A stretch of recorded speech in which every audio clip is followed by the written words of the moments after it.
In the 1970s, the traditional Swiss watchmaking industry hit a brick wall.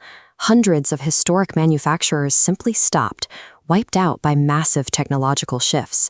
But out of that massive graveyard of dead brands, one name presents a strange anomaly. Nivada Grenchen completely vanished for decades, yet by 2026, it has re-emerged as a sold-out sensation. Welcome to Crown Patina. Today we're tracing this brand's entire arc, from its history of legendary tool watches to its sudden collapse and eventually its modern resurrection. We'll find out if this modern comeback offers a genuine, tangible value for watch enthusiasts, or if it's entirely built on clever marketing and nostalgia. The brand started in 1926 in Grenchen, Switzerland. Instead of competing in delicate luxury jewelry, Nivada chose a very specific path, building rugged, working equipment. That utility gained global recognition in 1957. Nivada released the Antarctic model, a watch explicitly designed for extreme conditions during the International Geophysical Year. They followed that up with the Depthmaster, a highly capable dive watch with distinct, chunky numerals. Modern collectors often call it the baby Panerai, but back then it was simply reliable hardware for professionals under the water. By focusing entirely on specialized, functional gear, Nivada secured a deeply authentic reputation. True hardware enthusiasts trusted them because the tools actually worked in the field. The peak of that utilitarian era arrived in 1961 with a single, highly ambitious release, the Chronomaster Aviator Sea Diver. This diagram highlights how the watch functioned as a specialized kit. For pilots, it packaged a built-in chronograph to measure elapsed time, alongside a bidirectional GMT bezel to track a second time zone. It also integrated aquatic tools right alongside the aviation ones. The watch included a 60-minute dive timer, an advertised 200 meters of water resistance, and even a specific regatta countdown timer for sailing.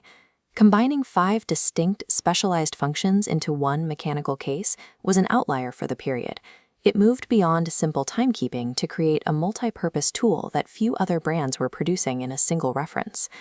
That engineering focus meant nothing when the 1970s arrived. The market was suddenly flooded with battery-powered Japanese quartz watches. These new watches were significantly cheaper to produce and highly accurate. Almost overnight, the market for expensive, complex mechanical tool watches collapsed. Unable to pivot fast enough, Nivada collapsed in its home market. The professional toolmaker ceased to exist, and its trademark was sold off, drifting aimlessly between various international owners for decades. That hibernation finally ended around 2020, when two watch industry entrepreneurs, Guillaume Lydé and Remy Chabrat, bought the Dornat name.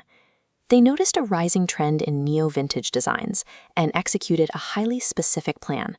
Instead of modernizing the look, they released strict one-to-one authentic re-editions of the original Antarctic and Chronomaster watch models. This bar chart shows how aggressively they priced them. By keeping the cost between $1,000 and $2,500, they vastly undercut the entry prices of comparable modern Swiss mechanical chronographs. This strategy of pairing authentic heritage design with a lower entry price resonated. The brand saw immediate sellouts across its initial batches, and a previously dormant community began actively discussing the brand's return across forums and social media. By 2026, that initial momentum has grown into a sustained business.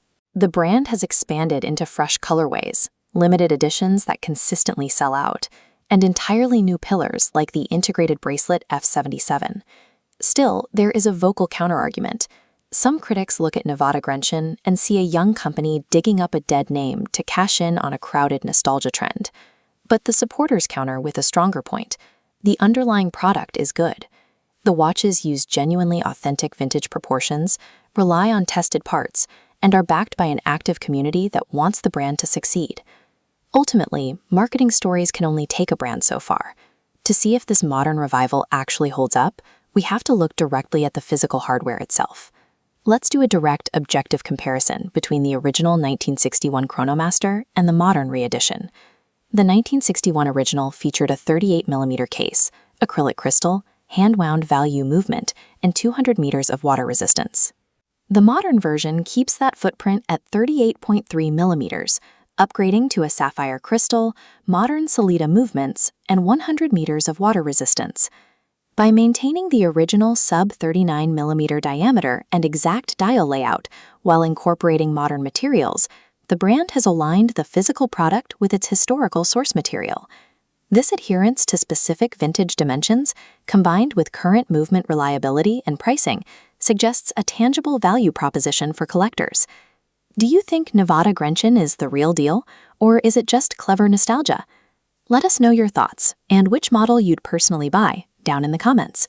Hit subscribe, and we'll see you in the next breakdown.